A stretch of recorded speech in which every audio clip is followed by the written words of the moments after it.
আজকে আমি করব চিলি চিকেনের মতন করে চিকেন। তো দেখো ফার্স্টেই আমি এখানে দিয়ে দিচ্ছি পেঁয়াজ কুচি। এরকম বড় বড় সাইজ করে পেঁয়াজগুলো কেটে তেলের মধ্যে ফার্স্টে দিয়ে দিলাম। আর এদিকে রেডি করেছি রসুন কুচি। রসুনটা আরও কুচো কুচো করতে হতো, আমি পারিনি বলে আমি করিনি। আর এদিকে আছে আদা কুচি, এদিকে হলো লঙ্কা কুচি। লঙ্কা কুচি না, লঙ্কাটা ফেলে রেখেছি। গায়ে সেখানে আমি আদা কুচিটা দিয়ে ভালো করে নেড়ে নেবো। পেঁয়াজটা যখন লাল লাল করে হালকা লাল লাল হয়ে এসছে তখন আমি আদাটা দিয়ে দিলাম। এরপরে এখানে চাকু দিয়ে আমি আরেকটু কুচি করার চেষ্টা করলাম রসুনগুলো, বাট একটু হলো, ভালো করে হলো না। মা বেশ সুন্দর করে কুচি করে। যাই হোক গাইস, এরকম করে কুচি করে নিতে পারো তোমরা যেমন পারবে আর কি।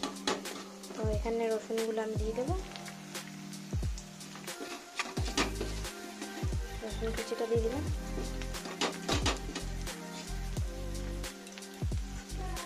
তারপরে ভালো করে আমি নেড়ে নেবো এটাকে।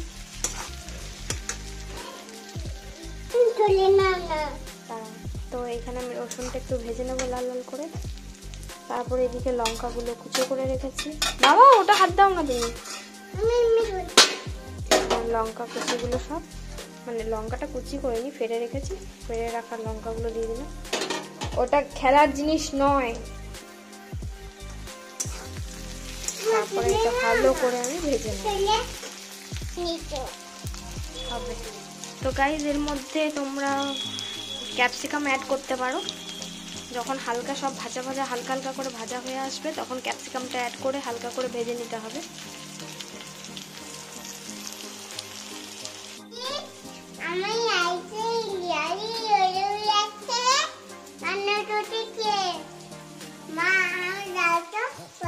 তুমি বলো আগে গাইসকে কি বলছো, বলো। মা রান্না করছে। এদিকে দেখো রসুনগুলো লাল লাল হালকা লাল লাল হয়ে এসেছে। এই সময়টাতে আমি চিকেনটা নিতে পারি। তো এই সময় গাইস আমি চিকেনটা এর মধ্যে অ্যাড করে দেবো। এখানে মা নুন হলুদ দিয়ে ম্যারিনেট করে দেবো। এটা হাত দেবে না, নুন হলুদ তেল দিয়ে ম্যারিনেট করে দেবো। এটা এবার আমি ভাজা ভাজা করে নেবো গাইস।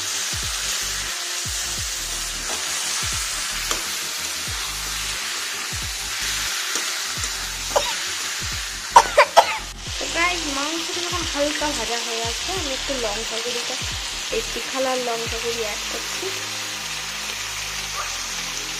কালারের জন্য। এটা স্কিপ করে যেতেও পারেন আপনারা, ঝাল আর কালার দুটোই হবে। তোমরা স্কিপ করে যেতে পারো চাইলে এই লঙ্কা গুঁড়িটা।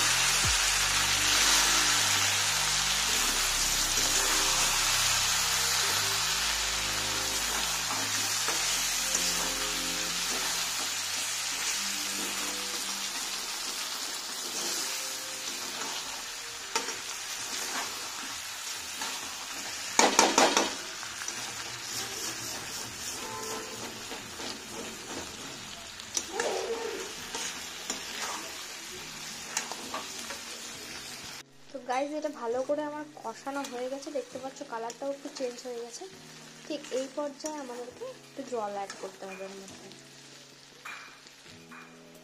ঠিক এই পর্যায়ে আমরা একটু জল অ্যাড করে দিচ্ছি, পরিমাণ মতো জলটা অ্যাড করতে হবে।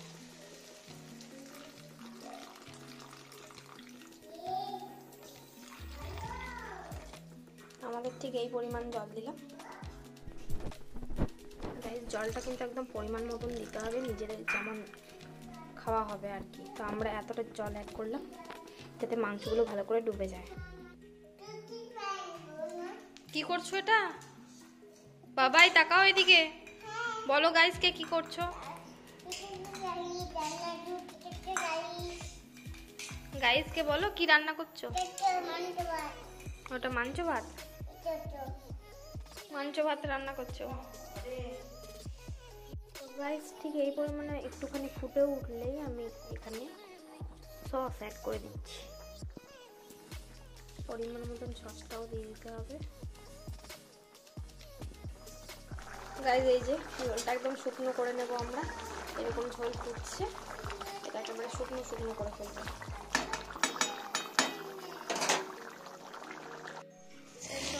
গরম গরম রুটি। সেটা আমি ব্লগ বানিয়েছি একটা, বানানোটা নিজেকে তুলিনি, ভাবো না।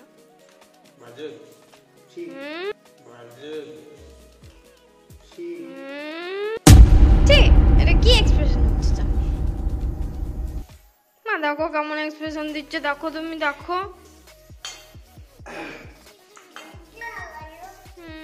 তাই বলে এমনি করো না।